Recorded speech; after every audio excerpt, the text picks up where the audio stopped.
From the heart of the jungle comes a savage cry of victory. This is Tarzan, Lord of the Jungle.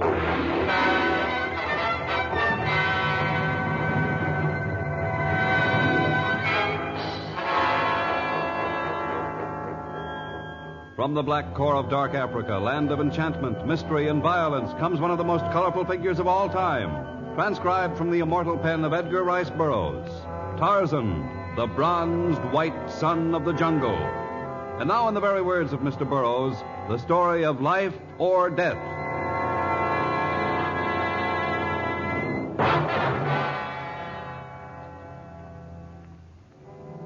To the people of Punya, the arrival of a barua, a letter, is an event of great importance. This one had been sent from Omdur Mara to the last stop of the Kasalia Railroad. From there, runners had carried it to the edge of the Middle Congo, and from that point it had been relayed on the talking drums of the jungle. It was addressed to Tarzan, and after much discussion, a young warrior named Natisa was elected to take the message to Tarzan's seacoast cabin. As Natisa neared the cabin, he quickened his footsteps. Life is not held dearly in the jungle. Still, the message had said that 3 lives were at stake. Come in, Natisa. How you know is Natisa? Tarzan see through closed door?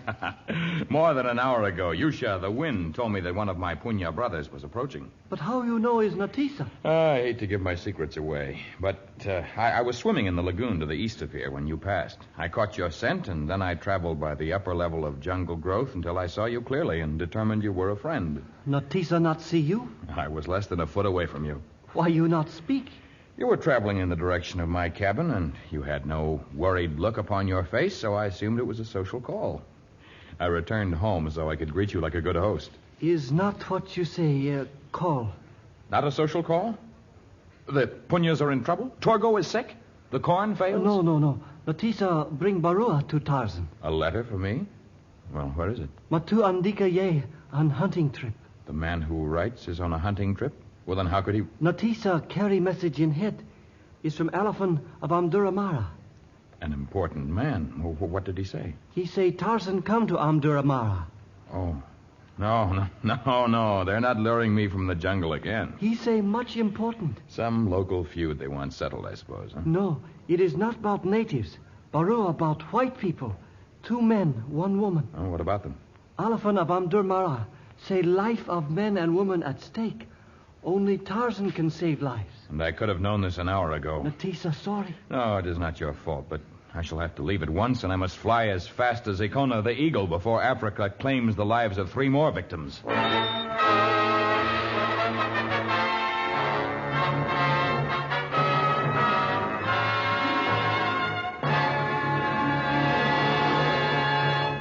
In just a moment, we will return to our story of life or death.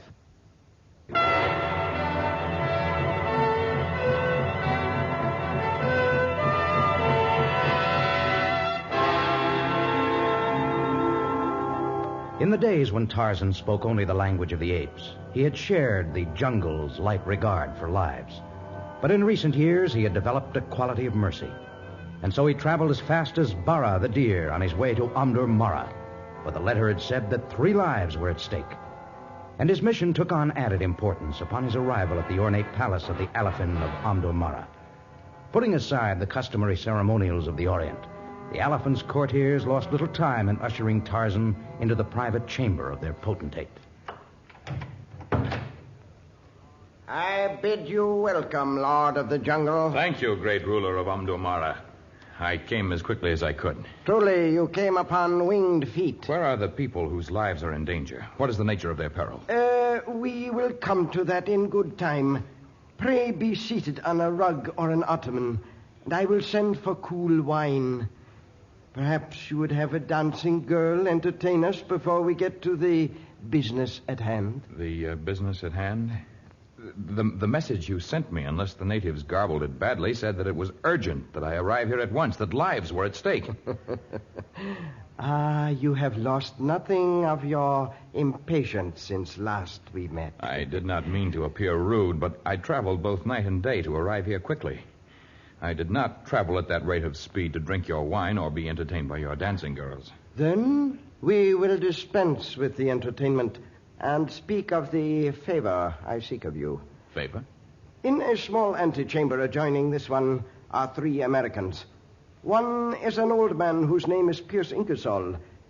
As you may know, he is an international figure in the fields of petroleum development and finance. And he is in some great trouble? The usual trouble of a man who has already enjoyed the normal span of life, but is unwilling to die. Unwilling? He has heard of a fountain of youth in the jungle, and he and his daughter and son-in-law, Barbara and Cliff Powers, have come to find it. Like so many other fools before them.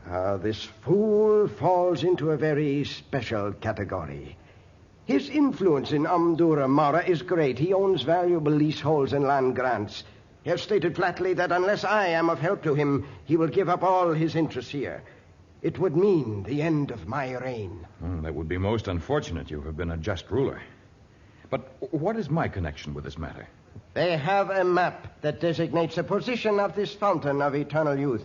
I have been unable to secure a professional guide, so I sent for you. You had the audacity to send a message that 3 lives were at stake in order to lure me from my jungle to act as a guide? Their lives do hang in the balance, for they insist that with or without guides, they intend to find this magical spring in the land of the Mahumazori.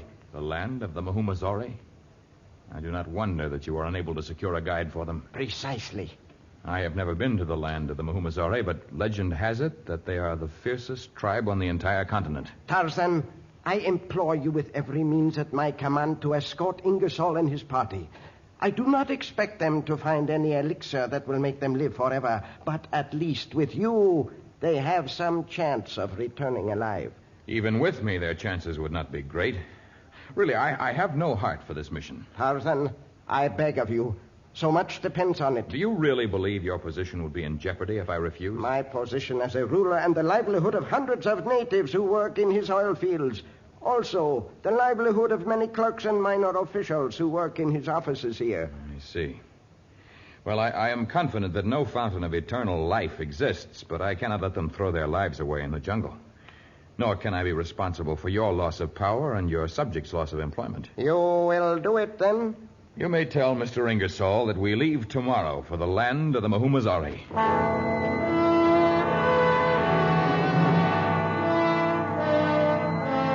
That night, the destination of the safari Tarzan had agreed to lead was whispered in the native huts and the cafes of Mara. The land of the Mahumazori was Mugillo, taboo, and when the safari set out, it contained not a single askari, porter, or gun-bearer. Only the 3 Americans and Tarzan. Well, you needn't worry, Tarzan.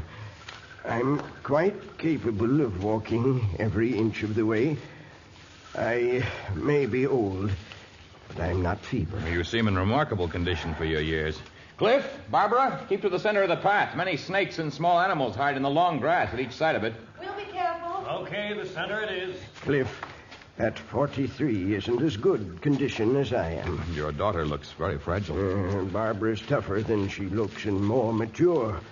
You wouldn't guess that she's over 30, would you?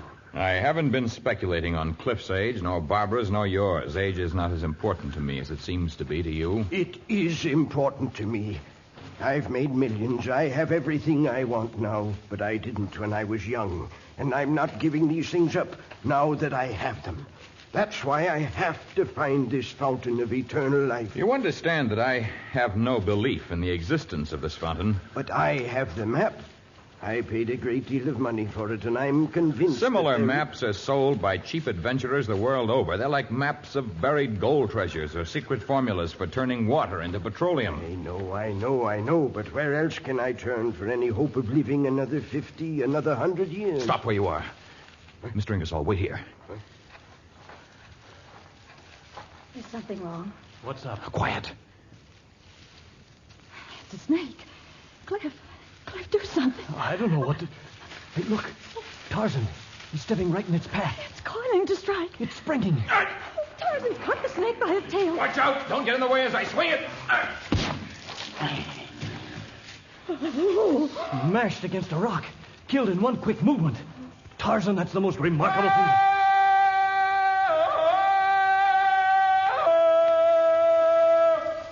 Why did you do that?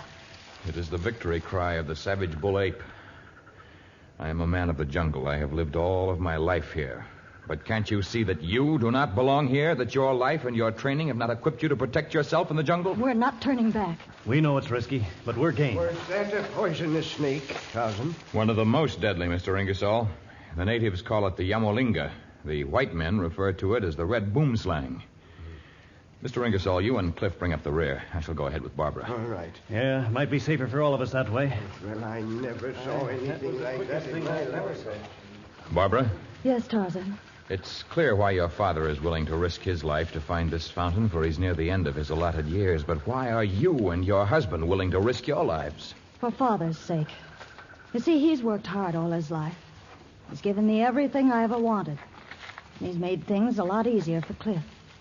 So why shouldn't we take a chance for him? You know that even if we escape death from some savage animal or from the warriors of Muhumazari, a man of your father's age may not be able to withstand the rigors of this trek. Yes, I know. I suppose that if he should die and you and Cliff live, all of the millions he's accumulated would go to you, huh? And I'm not sorry I slapped you either. I apologize. Please forgive me, Barbara. But I've met so many conniving, greedy people among those who come into my jungle. It may interest you to know that upon Father's death, the bulk of his estate goes to charity. He believes Cliff and I should make our own way in the world. Oh, he's helped us, of course, but we'll get no fortune when he dies. So I'd advise you to forget about analyzing our motives and concentrate on the task of getting us to the land of the Muhumazari.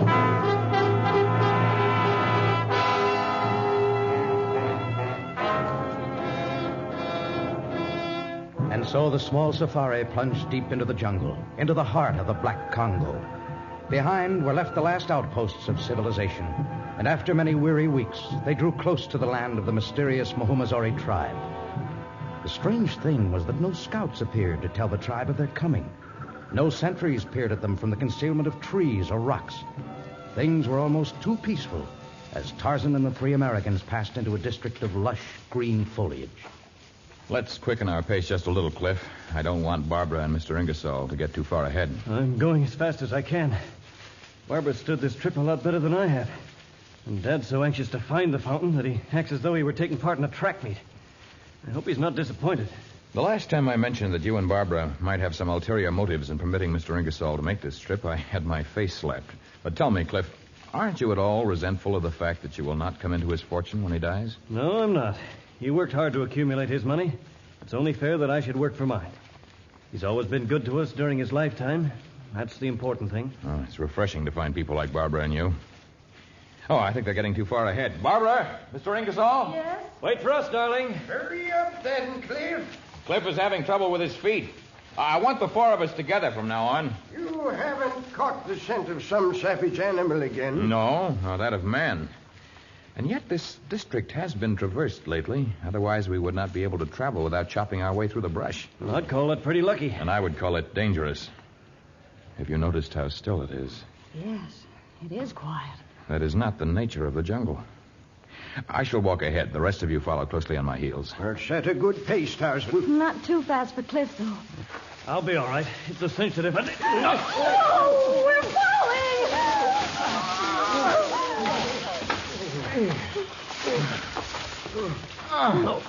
What's happened to us? Where are we? We're at the bottom of a pitfall. One of the deepest and the most cleverly contrived traps I've ever seen. Mr. Ingersoll, are you all right? I'm not sure. I think so. Barbara? Cliff? I'm all right. Just a little dazed. There wasn't a sign of that trap.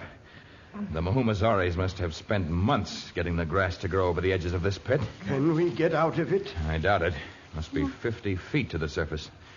If they'd not put these soft boughs at the bottom, we might all be dead. Can't you climb out and then lower a rope or something to us? No, even I cannot scale 50 feet of smooth rock.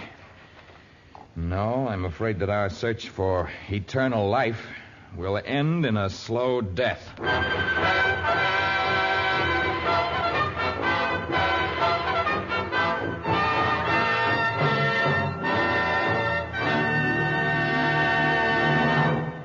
In just a moment, we shall return with the exciting conclusion of Life or Death.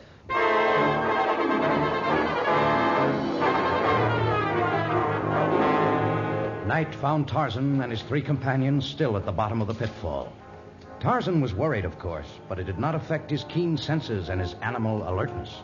Although the night was black as ink, he became aware of hundreds of eyes almost before they approached the pit and stared down over the edge.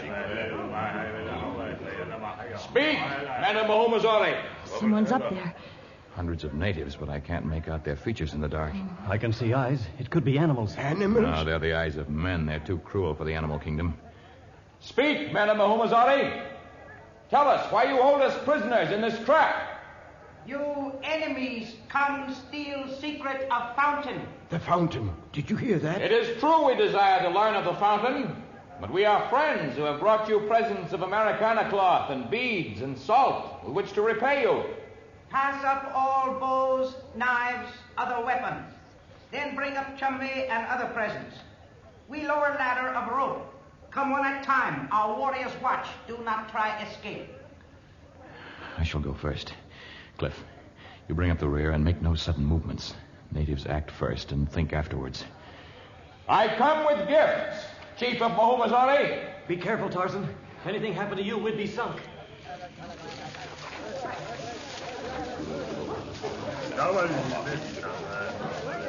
Here, our only weapons. Bring presents up. I have some in my pack. The others bring the rest. Here is Americana cloth with which to make robes for your men and dresses for your women. Is good. Where rest presents? Here's another of our party. Barbara, Yes. open your knapsack. Oh, yes, of course. Here. For you, great chief. Beads, ornaments of glass, rings, and bracelets. Is good. Where rest of presents? Mr. Ingersoll, are you... Oh, there you are. Just a minute. Now, a great bag of salt and a box of small sticks that make fire. How they work? I shall show you. Watch. You mean they've never seen a match? Quiet. Cliff, give me everything in your pockets. You'll watch first. Good.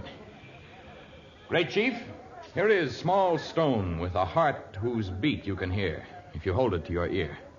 And a stick that makes marks. And a small face that always points to the north wind. Is good presents for Kubwaku.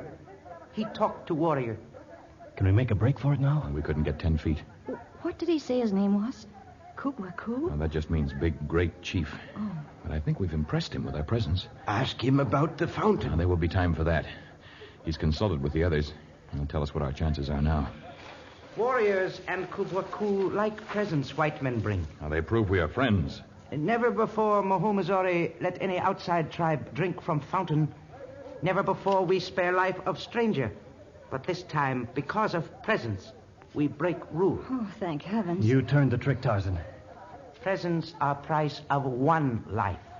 White strangers decide which one lives.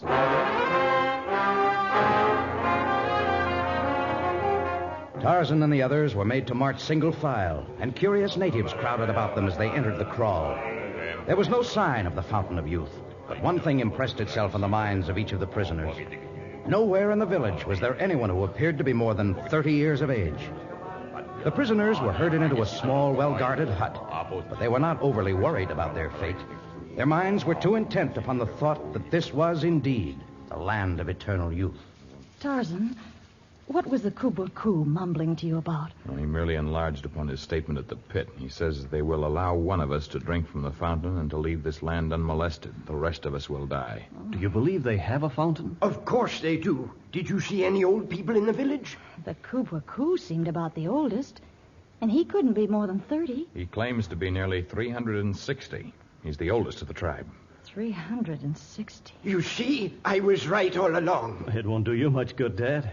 Surely you wouldn't select yourself as the one to live. Why not? Why not? Because you've had your chance at life. Barbara and I are still young. It should be one of us. One of us? You mean you're not withdrawing in my favor?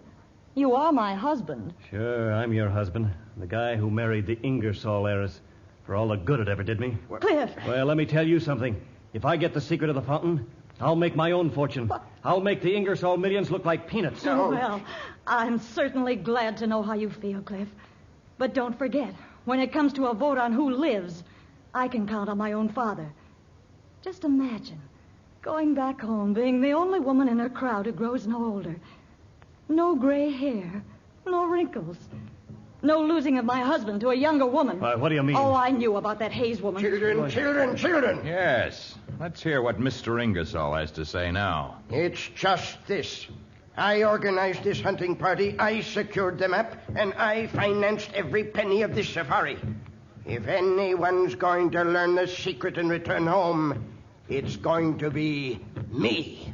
Well, looks like a tie vote. Unless Tarzan's going to be the only noble one here. Nobility would avail me no more than you. Do you hear that drum? Yeah?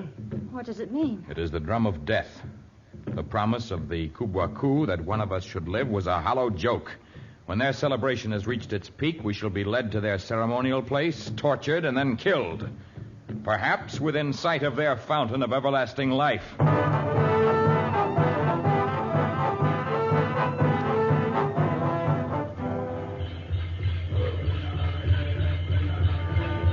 It was the time of the full moon, and the tribal circle was bathed in the golden glow of moonlight as the savages of Mahumazore danced with frenzied abandon.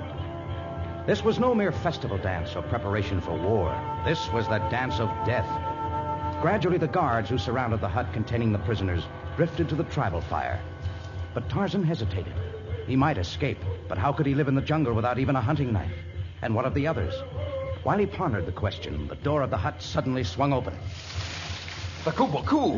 Here, bow, arrows, hunting knife, flintlock gun. Run with me to forest to make escape. What sort of a trick is this? What's he up to? No trick. Tribe like Kubwa-Ku in temple. He get out, come to you.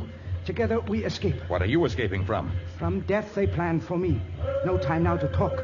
Soon find Kubwa-Ku gone, chase him and you. Well, I don't know what this is all about, but he has brought us weapons, and we have little to lose by trying to escape now. I'm not leaving, not without the secret of eternal life. Nor I. Why, a woman would have to be crazy to leave a place where you can live to be 360 and still look like Kubwa-Ku here. Oh, that part of it's nonsense. I can see that now. Tell her you're not that age, Kubwa-Ku. No, that's true. Kubwa-Ku 360. They're coming closer. Come on, we have no time. I'll stay here. Don't be a fool, Ingersoll. I'll be a fool with him. Not me. I'm coming along. The others are coming, too. Kubwa, you're powerful. You carry the old man. I'll take the girl. Through the night they ran, the native chief carrying the old man, Tarzan carrying Barbara, Cliff staggering in their wake. And behind them came the natives of Mahumazore. But by dawn, they had outdistanced the warriors, and as they stopped to rest, Tarzan faced the strange fugitive from his tribe. Well, I think it's time for an explanation. Why were your people about to kill you, Kubwa-Ku? Did it have something to do with us? No, it was my time. Your time? Once Mahumazore weak people. Other tribes raid Mahumazore village often. Warriors killed defending old people. Then chiefs say kill all old people. With only young we strong. There were no old people in the village. Law passed. Soon only young people in village. We make up story about fountain of youth. Other tribes think we have great secret, great power. They afraid we live in peace. Then there is no fountain? No. But you said it was true, that you're 360. Is true. Today, Kubwa has day of birth. Your birthday? Kubwa think they not kill him because he chief.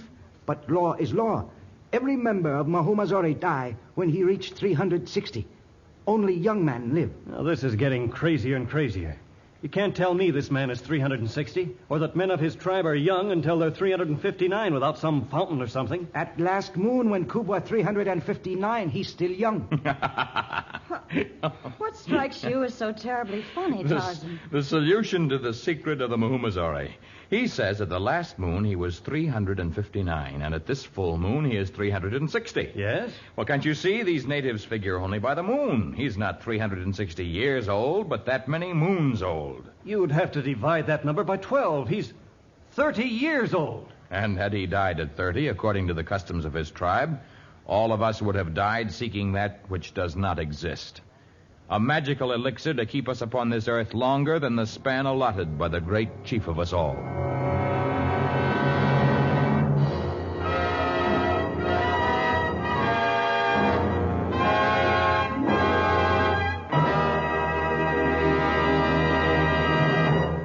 In just a moment, a preview of our next story of the Lord of the Jungle.